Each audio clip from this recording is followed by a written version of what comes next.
खबर शामिल करते हैं तैयब हबीब खान साहिवाल से। आज पंजाब कल्चर डे के मौका पर साहिवाल डिवीज़न के तमाम सरकारी कॉलेजेस में खसूसी तकरीबात मुनक्किद हुई, जहां तलबा और तालबात ने पंजाबी सकाफत के इजहार के लिए मुख्तलिफ प्रोग्राम मुनक्किद किए।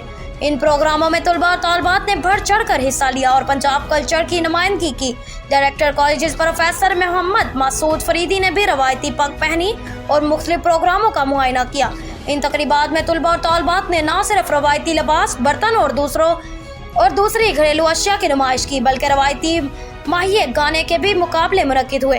तालबात ने रवायती खेल भी पेश किए और पंजाबी सकाफत की भरपूर तर्जुमानी की।